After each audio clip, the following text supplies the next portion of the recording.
네, 뉴스 분석 함께할 세 분 소개하겠습니다. 정창삼 인덕대 스마트건설 방재학과 교수, 구자홍 동아일보 신동아팀 차장, 맹소영 기상 컨설턴트 함께합니다. 어서 오세요. 네, 조금 전에 우리가 기사를 통해서 좀 전달해드렸지만 그 피해 규모가 큰 것 같습니다. 조금 전 들어온 소식에 의하면 사망자는 33명, 실종 10명, 부상 22명으로 집계가 된 상황입니다. 중대본에서 발표한 자료고요. 구장 차장님, 네. 피해 규모가 상당히 큰 것 같습니다. 그렇습니다. 이번 그 호우, 집중호우에 따른 피해가 지금 전국적으로 상당히 크게 늘고 있는데요.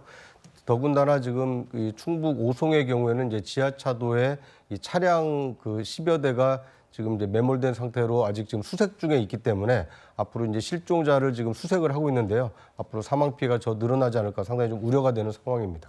지금 여기 집계된 숫자는 오송 사고는 포함이 되지 않은 숫자인 거죠? 그렇습니다. 지금 문경하고 예천하고 이제 산사태가 난 지역과 다른 지역에서 이제 사망자, 실종자들을 집계를 한 거고요. 이 오송의 경우에는 별도로 집계를 하고 있기 때문에 수색이 끝난 이후에 중대본에서 이 종합해서 이 발표할 것으로 예상이 됩니다. 네, 이번 피해는 지금 충청과 전북, 경북 지역에서 집중이 되고 있습니다.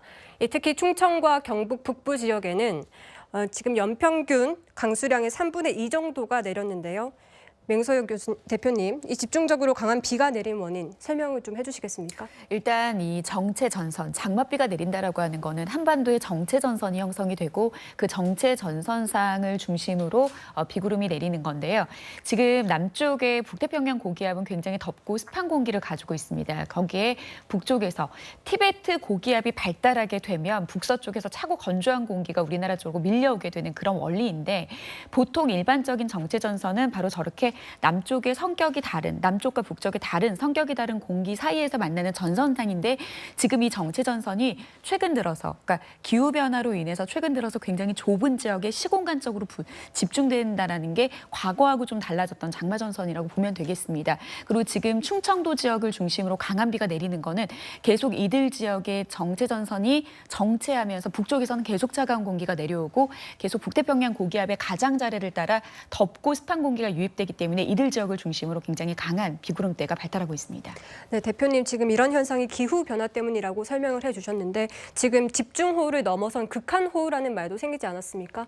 이것도 기상 변화 때문이라고 봐야 됩니까? 그렇죠. 일반적으로 우리가 그냥 호우 자체가 많은 비가 내리는 현상을 말하고 집중호우라고 하는 것도 사실 기상청에서 따로 규정한 것은 없습니다. 네. 학자마다 시간당 30mm 이상의 비가 내리거나 하루에 80mm 혹은 연평균의 10%, 보통 뭐 지역마다 차이가 있기는 합니다만 뭐 서울 같은 경우는 1300에서 400 사이니까 하루에 한 130에서 140mm 정도가 비가 내려도 과거에는 집중호우라고 했거든요. 네. 근데 지금 같은 경우에는 이런 기준을 훨씬 초월하는 50mm 이상의 비가 이제 빈번하게 나타나고 있는데 기상청은 올해 극한호우라는 정의를 한 이유가 이들 지역의 시간당 50mm 이상의 비가 내리는 동시에 3시간의 누적 강수량이 90mm 이상이 되거나 혹은 1시간 만에 72mm의 비가 내릴 경우에는 이들 해당 지역의 주민들에게 행안부나 지자체를 거치지 않고 직접 재단 문자를 발송한다고 했었거든요. 네. 왜냐하면 이들 지역에 이 정도의 이 비가 내릴 경우에는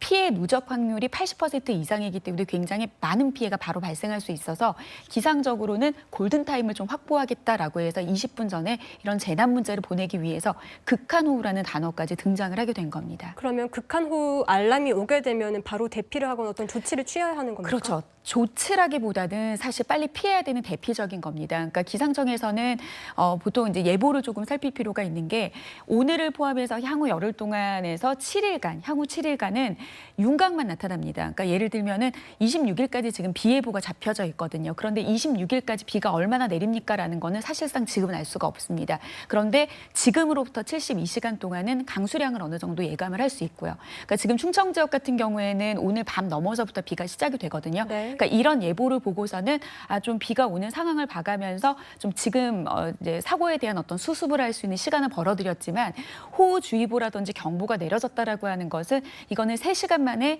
60mm의 비가 내릴 것이다라는 예고이기 때문에 조금 더 긴박해지죠. 네. 그런데 20분 전에 이 지역에 시간당 50mm 이상의 비가 내릴 거다라고 하는 거는 대비가 아니라 대피를 해야 된다는, 그러니까 각각 예보가 발표가 되는 것들의 용도가 좀 다르다고 보셔야 될 것 같습니다. 알겠습니다. 네. 지금 충청 남부 지역에 200mm의 폭우가 더 쏟아질 예정이다. 이런 관측이 나오기 때문에 피해 없도록 각별한 유의가 필요하겠습니다.